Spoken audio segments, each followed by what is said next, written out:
We're back. We forgot to turn the lights on, so it looks a lot brighter. It does look a lot brighter. Yeah. So now we're going into the new Arcanist Master. Yep. Casey, I think you can take it from here, my man. So SANDEEP DESAI. So the first thing that stands out on his card is that he has the academic keyword. So all of the Arcanist players out there can already tell the synergy he's going to have with Oxfordian mages. It was one of the theorized ones too that they were talking about with the new masters. Was like, for Tim Leonard's like, oh, we have Oni, but there's nothing. Right, and so then there's academics, but there's been no master to do with anything with them. So, like a lot of mages, he's got Arcane Shield, which, as long as he's not activated, it's reduced damage by 1 to a minimum of 0. Now, he's got something a lot of Resurrectionists are familiar with on their masters, Impossible to Wound. He's the first Arcanist master with that. So he's got Arcane Shield, Impossible to Wound, 12 wounds. Pretty solid. How's his overall stat line? Well, so defense 5, willpower 6 is, above average willpower, but he's not going to be dodging attacks for long. That's why he needs Arcane Shield and Impossible to Wound. Yeah. Walk 5, charge 6, really average. 12 wounds with Impossible to Wound. Yeah. Well, Arcanists are like, yeah, that's pretty good. Rezzers are just like, that's average. That's average. Oh, okay, yeah. I mean, it just depends who you're looking at. Yeah. So walk of 5, well, just average. Right. Charge of 6 and height 2. So relatively average for a master at least. Yeah. Although the odd thing this is on the back, but he has a 40mm base. Oh, you're right. Yeah, you were telling me about this. Yeah. He's the only master on a 40mm base. Yeah, there's 2 now on 50s, but he's the first on that. So the really interesting thing on the front of his card is Beacon. So other friendly non-peon models within 12 inches in line of sight may take cast actions printed on his stat card. So not on his upgrade cards. It has to be on this card. At -1 cast during their activation.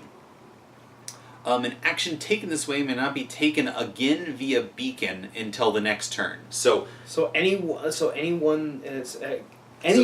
So any model within 12 inches in line of sight in my crew can copy some of his abilities. Wow. And when we get into that, you'll see there's some interesting things, especially when you look into cheap minions like Gaiman. So, then he has Student of All. Once per turn, after another model successfully uses one of this model's actions with a tome in the final duel total, this model may take a 1 action. Wait a minute. So, if I activate this Wind Gaiman, and I have it use Arcane Storm, which has a tome built in, not only do I get to cast this decent attack spell at you with a 4-point model, but if it succeeds at hitting you, SANDEEP immediately gets to take his own 1 action. So at Casey, I'm actually wondering, do a lot of the academics have built-in tomes into their casting actions? Well, that's actually very interesting you bring that up. So, first of all... Yeah, I'm not just trying to do a segue here, I'm actually curious. Yeah. Most models, academic or otherwise, are using the card as printed on his stat sheet. So it doesn't matter for most, there's one exception, if they have anything on theirs.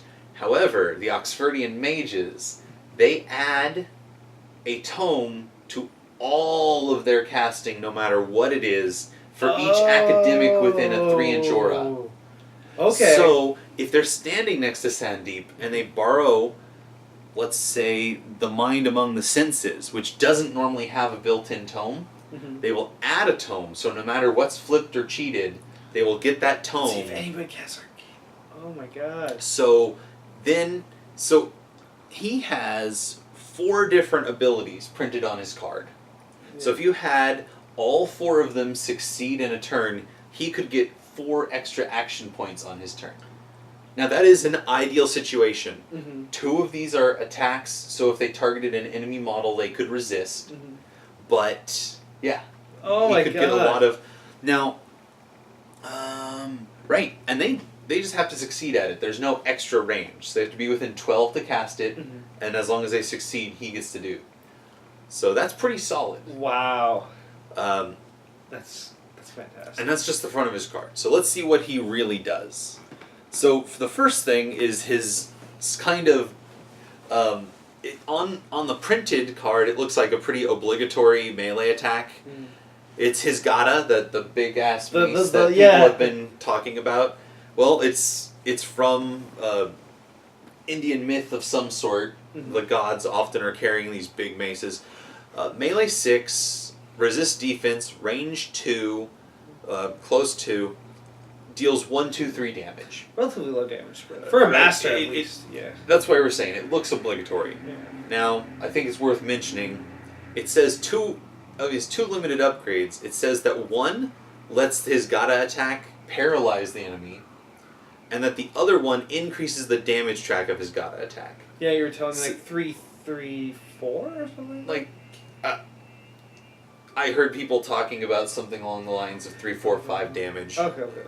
But Just theory, yeah. so either of those, paralyzed or more damage, will make that attack much more impressive. And we gotta look at the cards if it's like if damage is dealt or not, or is it like if you just have to connect. Like, we don't know how the paralyze works. Yeah. Like, a lot of If masters... it's just connecting, then it's like Well, I think awesome. is it Molly, I think? Her melee attack, if you deal severe damage, it can paralyze. oh, okay. So it might be based on whether you deal... If you deal moderate or severe, you paralyze. I don't... Again, that's like the thing we don't know. So, that's his first attack, the Gata. However, he's a mage, so naturally his second attack, Arcane Storm, is a little more impressive. 2, 4, 5. Wow. Yeah, casting 6 versus defense, range 10, 2, 4, 5. Again, he's fitting in with the Oxfordian mages. They both have a range of 10. So yeah, 2, 4, 5. And on a ram, you get Mantra of Unraveling? Unraveling. It gets a positive twist for each ram in the final duel total For to the damage. Oh my god. And we were talking about Beacon. It's any non-peon within what, 6 inches or what was it? Non within 12 inches of line of Within sight. 12 inches, and you have so Gaiman can take it. Right. So you could have this metal Gaiman just sitting next to SANDEEP, and suddenly Oh my gosh. it can take a cast. So it's -1 cast. So it's casting 5, range 10, but it's still a 2, 4, 5 damage track. And if it connects with whoever you're shooting, there's a built-in tome on Arcane Storm. And then you give him a second attack. Wow. So SANDEEP gets the range is 12, right? On it. 10. 10 inches. It's not like a Katanaka sniper range, but that's some with a couple. I Good mean, range. you know what? In theory, another thing you can do with this, like, it gives Langston something to do, like in In a turn that he's not getting. Yeah, and you can shoot something instead. True. Now, here's one. So it's a 1 action. His other attack, technically, it's casting 6, target number 11, resist willpower, range 12. So push the target model 6 inches towards this model. So you're going to push something 6 inches towards you. And then on a ram, you get Healing Mantra. After succeeding, heal up to 2 damage on this model. So he can heal himself by pulling things closer. This could be friendly or enemy. And once per turn, this ability can be borrowed by somebody to pull somebody closer and possibly heal themselves. So, like, if you get them all in that spot, you can be like, okay, Gaiman, pull. Right, as long as a pull towards you is a good thing. What's the range of? That one's 12. So, I mean, in theory, you can pull something across the board towards you. Or what, like... 12 is a good range. I mean, if you pull somebody and let's say you're already in base contact, does the effect still go on? So you pull them, they're pulled 0 inches if they're already in base contact, and then Healing Mantra is just after succeeding. You did succeed as long as you beat their willpower. So I yeah, can see you could heal yourself. And the range is what again? 12 inches. 12 inches. You can do some pretty cheeky stuff with that. I mean, like, let's Yeah. say, okay, I put a metal gaming behind Langston. Heal. Here's the really other interesting thing. Oxfordian mages have furious casting, so they can discard a card to take 3 attacks instead of 2. Mhm. Well, the attacks don't have to be the same attack as long as they're attacks. Mhm. So their first furious casting could be the Mind Among the Senses. Pull an enemy that's right at 12 inches into your 10-inch range, and then take your standard attacks against him. Oh, okay. It's I not didn't think of that. amazing, Yeah. but it's doable. Yeah. And Well, especially it's like, since people, most of the times when you do more higher up play, like at tournaments and whatnot, people aren't going to be aware of your range bands and whatnot. Like, Right. okay, I'm gonna try something And so- 12 inches out, so I'll get 1 attack against it. Exactly. Everybody knows that an Oxfordian mage, well, not everybody, but it's pretty common knowledge that they're range 10, not 12 or 14. And usually, if you play a lot of turrets, you'll know the Oxford is about 10 inches. Right. And you can always just, of course, there's asking. Take the card, yeah. What's the range? 10. So yeah, it's a weird combo. Now here's the other interesting. His last 2 tactical actions are both zeros. Mhm. So not only does he let your minions, all your little guys, do his attacks, if they don't have a 0 action, they could take one of his. Oh, wow. I'm trying to figure him out. He's very... He's a kind of janky. Yeah, super janky. Right? Yeah, Like, he's... So Path to Salvation. Casting 6, target number 11 with a masks. So you need a 5 of masks minimum to cast this. Place this model within 6 inches of its current location and may not be placed in terrain or base contact with another model or marker. Only academics and minions may take this action. So he's an academic, and any other academics can take it, or any minion. So, like, well, for those who don't know, some of the academics are, like, the student of course of CNU, student... Right, we've got, of course, the Oxfordian Mages, Yeah. big one. You have the students, and especially the valedictorian. Yeah. So from the University of Transmortis, you have the valedictorian, and I doubt you'll ever take the others, but you've got them. There's the new... The Sanctioned Spellcaster. Yeah, the Sanctioned Spellcaster is in. The Librarian from the Freycore Librarian. Yeah. It's kind of weird. The Librarian does, Hana does not. Hana's too good to be an academic. I think that's the big ones for now. Yeah. We also don't know. Right, his crew box looks like his henchman could be an academic, and there was one in the reveal that might be an academic, but I doubt it. So those are the people who can take it, and one of his upgrades says it will allow him to infiltrate academics. Yeah. So, I mean, the valedictorian getting a 6-inch place is pretty ridiculous. And right, so again, we're talking about tricks he can do with Oxfordian mages, just since they are the most readily available for the Arcanists. Not non-infiltrating. They don't. Their 0 attack is normally a little melee poke. Now it's got some great triggers on it. The Death Touch one, yeah. Death Touch, Recharge Soulstone, some good stuff. But, again, getting a 6-inch place to basically have a 16-inch range with your Furious Cast, oh, that's great. Yeah. Not to mention you could always... Now, it doesn't... Each of his casting can only be taken once per turn by another model, but the same model can take multiple casting. Yeah, I know. So do you think, like... There's some weird stuff you could pull off. You might play 2 Oxfordian mages with him. Oh, minimum of 2, if not 3. Like, all you 3 thought about 3? could be solid. And that's usually... Isn't that usually in Malifaux? That's usually, like... 3 of the same thing is like, no, you take 2... At 6 points, that's an 18-point investment. Yeah. And that's not even including, if I'm taking 3, I probably want Nemesis Ward on 2 henchmen. Since I'm not taking Ironsides is the only master that can take Nemesis Ward. Or not Nemesis Ward, Warding Runes. Warding Runes benefit from the Oxfordian Mages, so I want 2 henchmen to throw it on. Of course, one of those might be the valedictorian. So, and then his last 0 is the As Your Deed, So Your Destiny. Casting 6, target number 11. So again, this instead of a 5 of mask, it's an any 5. Mm-hmm. So any 5, the model immediately performs a 1 interact action. Yes. So a model can, as a 0 action, take a 1 interact action. Then, so I mean that's always good. Getting more schemes done for less action points is always good. Oh my gosh! So you can, in theory, even if a model is slow, correct. a 0 action. Well, actually, so it won't work on newly summoned models normally because newly summoned models, part of summoning a model, it may not activate the turn, or it may not interact the turn it is summoned. Oh, is it really? Oh. That's part of the summoning rules. In addition to starting with slow, they cannot. So that's why anything that lets them. See, now you know I'm a 10th Thunder Spider because I rarely do summoning. Right. Other than Toshiro, which mostly. And I just realized something. No, I could be wrong. I don't know if he interacted. Oh, I'm just thinking about somebody using. As an Arcanist player, I don't think of Miranda shapeshifting as summoning, but it is summoning.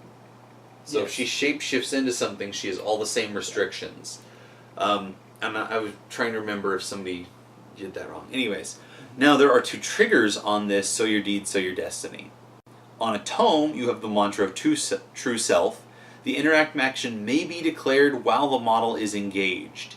So pretty much gives you Don't Mind Me. Right. On a tome, not only do you get a 1 action for free, you also get to do it while engaged. Then there's the Traveler's Mantra. Before performing the interact, push this model up to 3 inches. So that seems like a really solid 0 action get you out of combat and then place a ski marker. Right. Or what I'm thinking get you into is, combat to mark somebody or tag somebody or. Yeah, good to mark for death, good to plant explosives, good to pick up heads. Mm-hmm. It's a very versatile. Yeah. Like I think he is now going to be the second best Arcanist Master for Headhunter because I think Colette still takes the cake. With the, the more we talk about this, the more I think he is going to be a very solid set list master. If you ever have to make a set list to go through multiple games, he is going to be a solid choice. Well, it's like the thing about it is like for me when I looked at it initially, I just gave him a quick glance. I glanced all of the masters, and I looked at him. He's like, okay, he shares the abilities. But the thing about it is, though, I didn't pay attention to, is it Student of All, where if somebody does the action. Yes. If it's like, successfully cast with a tome. Because his back card it's good, but if you look at it just based on it's like for a master level it's right. It's kind of, but the thing about it is it's just the option of you could in theory just run a bunch of dirt cheap minions, and just that's, I mean my plan during Gen Con is to order him and a box of Windgamen, and I'll be pretty much set. I mean, with the rest of my collection already in place, I'll be mostly set. Other than Fire Gammon. I just have 1 Fire Gammon right now. Yeah. I don't know. But, he's a very... just how he distributes his abilities. It's really... And so... And the ability for him to jump in on it, too. Right, and we were talking about bringing cheap minions. Well, that's the other part of his limited upgrades. Oh, yeah. They say that they, in addition to augmenting his melee attack, they allow him to summon Gaiman. Yes. Now, let's see how this is worded. Both limited allow him to summon Gaiman, but which upgrade you choose will come with different benefits and drawbacks for the summoned Gaiman. So, do we want to talk about what I found in the leak, at least a little bit? Sure. Okay. This is all theory stuff that we've heard So online. if what we saw is correct, what it means by drawbacks and benefits is there's a set of upgrades unique to each one that will come attached to the Gaiman. And it will give them some pretty big, some huge drawbacks, but some pretty cool abilities. Yeah. Why don't we just leave it at that for right now? So that looks to be very interesting if it's true and plays into his ability to give out these even more. Yes. So both let you do the drawbacks.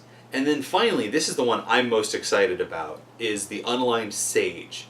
Allows him to hire academics regardless of faction, and gives him, it says, amazing ways to support academics. So we know he'll be able to hire academics, and now we're like, the question is what will he allow them to do? What will those? I'm trying to figure this because we discussed the list of the academics that we know of right now, and there's theories to what the other ones are going to be. And it's one of those keywords they could always. Yeah, maybe one of his abilities will be positive flips or something. Yeah, I'm thinking is it going to be auras? Is it going to be So one of the reasons that his too limited, his summoning is on his upgrades, and that's so that this beacon, you can't summon via beacon. Only SANDEEP can use that ability because it's not printed on his card. So in theory, SANDEEP would be. If he gets summoning, he'd be summoning a bunch of Gaiman, and then all of his other minions and those Gaiman would be taking. Right. So imagine if it's early in the turn, early in the game, and the first thing I do is I walk an Oxfordian mage forward, and then the Oxfordian mage borrows one of his spells. Yeah. Cast it. Now SANDEEP immediately gets to do something. So what does SANDEEP do? He says, "I'm going to try to summon a Gaiman." As a one action. As long as summoning Gaiman's a one action. It could be a 0. We don't know.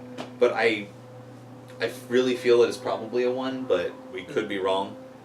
After all, what would that? Ideally, you could have 7 AP to try and summon Gaiman. That might be a little too strong. I don't know. So... actually, it's probably... He probably has some way to limit it. I see a lot of kind of there's probably some way to limit it. Not really Colette. Yeah, I kind of like how Colette is, where he is so AP efficient, as in I'm getting AP from my other guys that I'm gonna be doing. Right. Yeah. Ooh. Like being able to, in Colette's case, push somebody 3 inches and then pick up a head. My God. You know. Is it so? Normally Does 2. it take a 1 action? What do you mean? First thing of all, take a 1 action. Yes. So it can be. He can walk. He can interact. So if he could summon. And that's So, but we don't know how the summoning will be worded. It might just be. It might say once per turn. Once per turn. Yeah. Yeah. And that this would be really interesting once per activation, but that would mean he could do that with that all day long. So. So I think this would be a good transition into the rest of his box, which I do like what they added in this box. I actually, you know what somebody said that I'm that is dead on. So he's got his totem. Now this is the most mysterious thing because they don't really say what the totem does, but it's what did they say? Banasuva. Banasuva. Banasuva. Okay. Yeah, looks like Banasuva. It's this big 4-arm. Yeah, I know. It's a really cool looking model. And so it reminds us a lot of Hungering Darkness simply in the fact that it's a very large totem. Yeah. So let's see. It says SANDEEP can summon his totem Banasuva to present a large flaming threat for his opponent. That's the description of it. So we're hoping. This is my theory. So you know how his summoning says he can summon Gaiman? Well, if Banasuva has the Gaiman he probably would. In it, then he can just summon it. Of course, it might say Gaiman or Totem, in which case he could then summon Banasuva. Yeah. Well, if they said Totem, though, then it would... Well, I mean, it'd have to say... Yeah, Gaiman Totem, or something like that. Something related or it'll state summon Banasuva or Gaiman. Right. So, of course, the easiest would be if Banasuva was a Gaiman. Yeah. But he looks cool. I mean, yeah. I'm thinking he might really be cool he might be as big as Chompy Vince. You know, it's either hard height, to tell. I think he's gonna be either height 3 or height 4. Oh yeah, he's definitely a height 3. For sure. I would guess. And here's the other. So imagine Banasuva standing behind SANDEEP. Somebody, and I agree, said that he was very JoJo's Bizarre Adventure. Very JoJo. And I agree with him, like, in his forearm pose, all like, yeah! I have no idea about JoJo's Bizarre Adventure, but... I don't get that reference. Oh. I know. And a lot of... Of course, there's a lot of face smacking online right now. Just a few. Alright, why don't we transition into... So what would you like to do next? Well, just... again, while we're on the little stuff, Poison Gaimin are very vague. They call them versatile minions, but that describes, like... Very similar to... Almost all of the Gaimin are versatile minions. Yeah, well, it's very similar to what they said about, Your... Yokai. Yokai, yeah. Yokai, very versatile minions. Maybe that's something, like, just general they say about, oh, every minion's versatile. Right, well, yeah. So, and... You know, they're Gaimin, they're probably going to be 4 points. They're probably going to have, like, a poison spray as well as a poison sting. Yeah. You know. Adding poison on. Maybe, like, they'll be... You know, it's weird. Yeah. Do you think maybe there'll be a mix in between, like, Fire Gaimin and Ice Gaimin? Yeah, I don't know. The weird thing, even Wind Gaimin, so far every Gaimin has had Armor 1 at least. Oh. Even Wind Gaimin have Armor 1. Well, the Metal Gaimin have 2. And then, well, they have 2, even better. So they're going to have something. Actually, you know what? Out of the Gaimin, 3 of them, or 2 of them already explode. I would not be surprised if Poison Gaimin exploded into an aura of poison. I would not be surprised. Yeah, Brewmaster would love him, but he can't. Oh, yeah, it doesn't line up. Maybe they'll be Tri-Chi. That would be very interesting if they were Gaimin and Tri-Chi. Give Brewmaster something new. Yeah. Actually, that's one thing. I'm curious about what the Gremlin players do, because we haven't touched Gremlins at all. Yeah, we haven't seen their big thing yet, and we're gonna have to talk about Zip just because he's fucking amazing, Sky Pirate. Yeah. But let's finish the box up with Kudra. I love her model. I don't know. It's like a lot of people have said like they might not be impressed with SANDEEP, but Kudra and Banasuva are amazing. Yeah, I don't know. I just see. I don't know. One other person I was talking about it with, he said like, "Oh, she's not very dynamic, or well, not very dynamic. She's not." Yeah, I don't know. There's something like they're telling me the pose wasn't interesting enough. Okay. I like it. I like the pose. I love the snake. Yeah. Like, it's... Cause what was the flow? They say that she's going to be like a melee master, or melee henchman? Yeah, Sandeep's loyal student, so sounds like she could be another academic, but don't know for sure, is his right-hand woman, and she defends her teacher with arcane skill and physical prowess. So, and that's it. Mm-hmm. So I'm guessing she's going to have some sort of melee attack that's able to give out poison. She's got snakes on her arms. Yeah.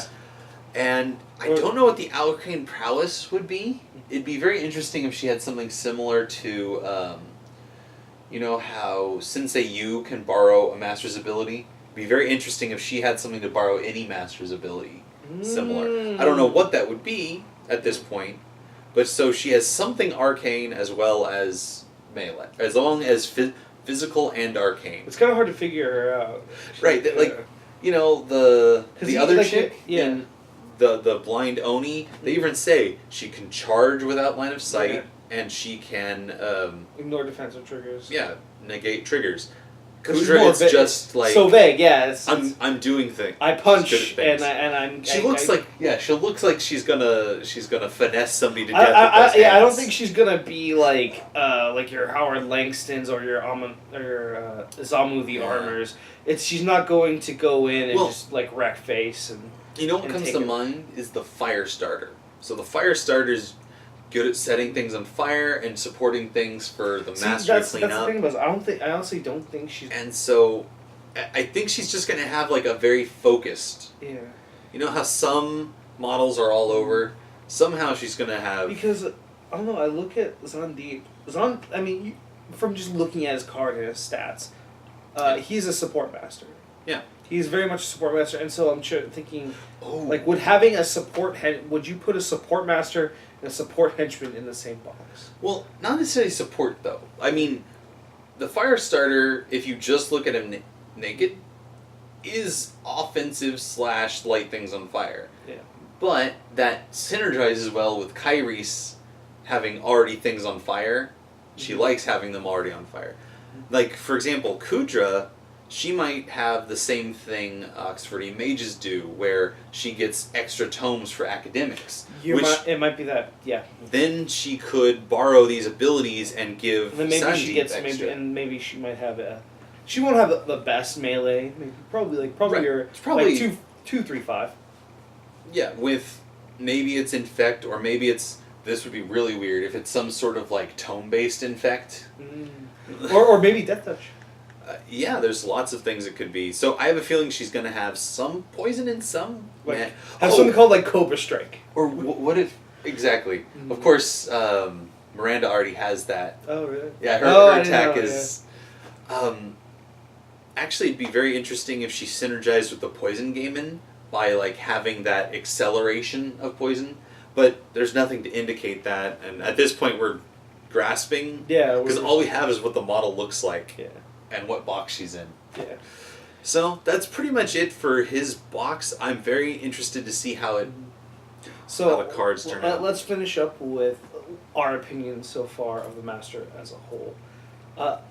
I really like SANDEEP. He seems like, what I'm seeing so far, I think he is as a Master. How I would play him is just run a bunch of cheap minions, maybe one beater, maybe one big beater, and then just a bunch of game in and a bunch of well, you were talking about 3 Ox 40 mages. I'd run probably 2 Ox 40 mages.